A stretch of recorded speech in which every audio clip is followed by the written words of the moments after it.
अस्सलाम वालेकुम। मैं उम्मीद करता हूँ सब खैरियत से होंगे। बेसिकली आज जो हम प्रैक्टिकल परफॉर्म करने जा रहे हैं EMU 86 पे, वो बेस कर रहा है एडिशन के ऊपर। ठीक है कि हम दो नंबर्स को आपस में ऐड कैसे करवा सकते हैं। ठीक है, लेकिन आपके समझने के लिए थोड़ी सी बात यह है कि दो नंबर्स को ऐड करवाने से पहले हमने क्या करना है कि उन दो नंबर्स को हमने दो डिफरेंट रजिस्टर्स के अंदर हमने स्टोर करवाना है। ठीक है, उसको स्टोर करवाने के बाद फिर हम उनको आपस में ऐड करवा सकते हैं। अब होगा क्या कि अब इसके अंदर हम दो अलग अलग टाइप के हम रजिस्टर्स लेंगे, उसके अंदर हम उन नंबर्स को स्टोर करवाएंगे। तो स्टोर करवाने के लिए बेसिकली हमने क्या करना है कि हमने उन नंबर्स को मूव करवाना है उन रजिस्टर्स की तरफ। तो उसके लिए हम क्या करेंगे, सबसे पहले हमने इसमें क्या करना है, सबसे पहले हमने कमांड लिखनी है मूव की, मूव। अब हमने एक रजिस्टर लिया AX और उसके अंदर हम वो जो नंबर ऐड करना चाहते हैं फर्स्ट वैल्यू वो हम यहाँ पर लिखेंगे। सपोज़ हमने यहाँ पे लिखा है फॉर एग्ज़ाम्पल 3412 हेक्साडेसिमल। ठीक है, अब इसमें बेसिकली क्या होगा कि 3412H जो है वैल्यू, ये आपकी सोर्स है और ये जो AX है ये क्या है, आपकी डेस्टिनेशन है। तो इस कमांड का मतलब ये है कि ये जो आपकी सोर्स है ये आपकी डेस्टिनेशन की तरफ मूव करके जा रही है। ठीक है, जब ये मूव करके जाएगी तो मूव करके जब इस रजिस्टर में पहुंचेगी तो इस रजिस्टर में ये वाली वैल्यू स्टोर हो जाएगी। ठीक है, तो ये आ गई हमारे पास पहली वैल्यू।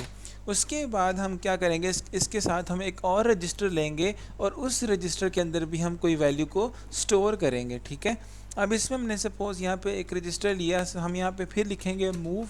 यहाँ पर हमने रजिस्टर लिया BX, उसके अंदर हमने सपोज़ वैल्यू लिख दी 7841। ये भी हमने कोई रैंडम वैल्यू लिख ली है इसके अंदर 7841 हेक्साडेसिमल। ठीक है, अब हम क्या करेंगे कि इस वैल्यू को हमने मूव करवाना है सोर्स से डेस्टिनेशन की तरफ। हमारी सोर्स क्या है 7841 हेक्साडेसिमल और हमारी डेस्टिनेशन क्या है, ये BX रजिस्टर। तो ये 7841 की वैल्यू यहाँ से मूव करके इस BX रजिस्टर में स्टोर हो जाएगी। ठीक है, अब ये दोनों वैल्यूज़ अपने अपने रजिस्टर्स में स्टोर हो चुकी हैं। ठीक है, अब हमने क्या करना है कि इन स्टोर्ड वैल्यूज़ को हमने आपस में क्या कर देना है जी, ऐड करवा देना है। तो ऐड करवाने के लिए हमने कमांड लिखनी है ऐड की, ADD ऐड।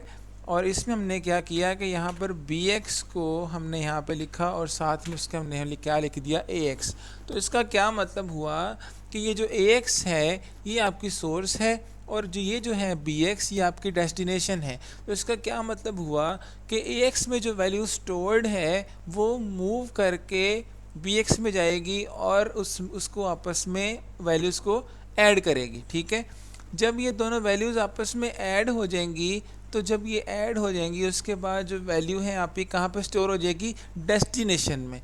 जो भी यहाँ पे रजिस्टर लिखा होगा इसको हम डेस्टिनेशन कंसिडर करेंगे। और इस कमांड का ये मतलब है कि जो AX में वैल्यू स्टोर्ड है वो BX की वैल्यू के साथ ऐड होगी और ऐड होने के बाद जो रिज़ल्ट है वो किस में स्टोर हो जाएगा, BX में। तो इसको अब हम ज़रा एग्जीक्यूट करके देख लेते हैं कि ये कैसे परफॉर्म हो रहा है। तो इसके लिए हम क्या करेंगे, इसके लिए हम इस एमुलेटर के ऊपर क्लिक करेंगे। एमुलेटर के ऊपर जैसे हमने क्लिक किया तो आपने यहाँ पर ये चीज़, ये वाली जो विंडो है यहाँ पे आप देख रहे हैं कि ये जो विंडो है इसको हम ओरिजिनल सोर्स कोड फाइल भी बोलते हैं। ठीक है, और उसके साथ ये वाली विंडो है इसको हम एग्जीक्यूशन विंडो भी बोलते हैं, जिसमें आपका कोड एग्जीक्यूट हो रहा है। ठीक है, जब हम नेक्स्ट स्टेप पे क्लिक करेंगे सिंगल स्टेप पे तो इस पे हम देखते हैं कि हमारी जो यहाँ पे हमने पहली कमांड लिखी हुई थी मूव AX 3412H, ये आपको इस जगह पे लिखी हुई नज़र आएगी कि ये आपका AX रजिस्टर है। बिल्कुल ये आपका AX रजिस्टर था जो हमने कमांड दी हुई थी। और ये जो आपको फर्स्ट ये जो 2 डिजिट्स नज़र आ रहे हैं 34, एग्जैक्टली आपके ये वाले दो हैं 34 जो कि आपके हाई वाले पोर्शन में ऐड हुए हैं। ठीक है, AX के A जिसको हम AH भी बोलते हैं। इसके साथ ये जो आपके पास लिखा रहा है 12, एग्जैक्टली आपके AH के लोअर जो है पोर्शन उधर आपके पास ये ऐड है 12 जिसको हम AL भी बोलते हैं। ठीक है, अब उसके बाद इसका मतलब ये हुआ कि ये जो वैल्यू है आपकी ये इस AX रजिस्टर में स्टोर हो चुकी है। ठीक है, उसके बाद फिर हम नेक्स्ट स्टेप पे जाएंगे तो आपको शो हो जाएगा कि ये जो आपने सेकंड वाली कमांड लिखी थी यहाँ पे मूव BX7841 की, कि यहाँ पर आपको शो हो जाएगी कि यहाँ पर एग्जैक्टली वही वैल्यू लिखी हुई नज़र आ रही है जो हमने कमांड में लिखी थी। इट मीन्स कि ये जो आपकी वैल्यू है ये BX रजिस्टर में जाके स्टोर हो चुकी है। अब आप नेक्स्ट स्टेप पे आ जाएं। जब आप नेक्स्ट स्टेप पे आएंगे तो आपको पता चलेगा कि ये जो आपने ऐड की कमांड लिखी थी ऐड BX AX, इसका मतलब यह है कि जो AX की वैल्यू है वो BX में ऐड हो जाएगी और जो रिज़ल्ट है आपका वो किस में स्टोर हो जाएगा, BX में। तो एग्जैक्टली ऐसा ही हुआ है कि ये जो दो वैल्यूज़ हैं 3412 और 7841 ये आपस में ऐड हुई हैं और ऐड होने के बाद जो रिज़ल्ट है वो कहाँ पे स्टोर हो गया है, BX के अंदर, जो कि है आपका AC53। अब ये AC53 किस तरह आया है ये बिल्कुल आपको पता चल जाना चाहिए कि किस तरह आया है कि जब आप 2 को 1 के साथ ऐड करेंगे तो आपके पास क्या आ जाएगा, 3, और उसके बाद जब आप 1 को 4 के साथ करेंगे तो आपके पास क्या आ जाएगा, 5, और उसके बाद जब आप 4 को 8 के साथ ऐड करेंगे तो क्या आ जाएगा, 12। अब 12 को हम हेक्साडेसिमल में क्या लिखते हैं, C। इसी के साथ साथ जब 3 जो है वो 7 के साथ ऐड होगा तो ये बन जाएगा 10, और 10 को हम क्या लिखते हैं हेक्साडेसिमल में, A। तो एग्जैक्टली आपके पास यही आंसर आया है AC53। सही है। तो इस तरह से आपकी ये जो कमांड है ये काम करेगी। इसके साथ साथ आप ये भी कर सकते हैं कि आप इसके अंदर अगर मज़ीद एडिशन करना चाहें, मिसाल के तौर पे अगर आपने पूरे का पूरा, अगर आपने इसमें नहीं भी लिखना, मिसाल के तौर पे अगर आपने पूरा 16 बिट की कमांड नहीं लिखनी, आप 8 बिट की भी लिख सकते हैं। अब 8 बिट की कमांड लिखने के लिए आपको क्या करना पड़ेगा कि आपको इंडिकेट करना पड़ेगा कि आप किस रजिस्टर के किस हिस्से को आप टारगेट कर रहे हैं। मिसाल के तौर पे अगर आपने BX का जिक्र किया है, BX का जिक्र कर रहे हैं, तो BX जो आपका रजिस्टर है ये 16 बिट रजिस्टर है। ठीक है, लेकिन अगर आपने 8 बिट की कमांड लिखनी है तो आप क्या करेंगे, आपने फिर इंडिकेट आपको करना होगा कि आप रादर के आप BH को टारगेट कर रहे हैं या आप BL को टारगेट कर रहे हैं। सही है। तो मिसाल के तौर पे अगर मैं आपको ये बताऊं कि आपने यहाँ पे लिखा ऐड BH23H, इसका क्या मतलब हुआ कि मैं BH के अंदर 23 हेक्साडेसिमल की वैल्यू को ऐड कर रहा हूँ। ठीक है, तो मैंने अब इसको दोबारा से एमुलेट किया। अब उसमें मैंने दोबारा से वही स्टेप्स में से गुजरूंगा मैं कि सबसे पहले मेरी सबसे पहले वाली कमांड है ये आपको शो हो रही है AX रजिस्टर के ऊपर। उसके बाद मैं नेक्स्ट स्टेप पे क्लिक करूँगा तो ये आपको BX रजिस्टर के ऊपर मेरी सेकंड वाली कमांड शो हो रही होगी। ठीक है, उसके बाद मैं नेक्स्ट स्टेप पे जाऊँगा तो वही जो मैंने आपको रिज़ल्ट निकाल के बताया था कि आपका इन दो वैल्यूज़ को ऐड करने के बाद जो आपका रिज़ल्ट निकलेगा वो AC53 निकलेगा।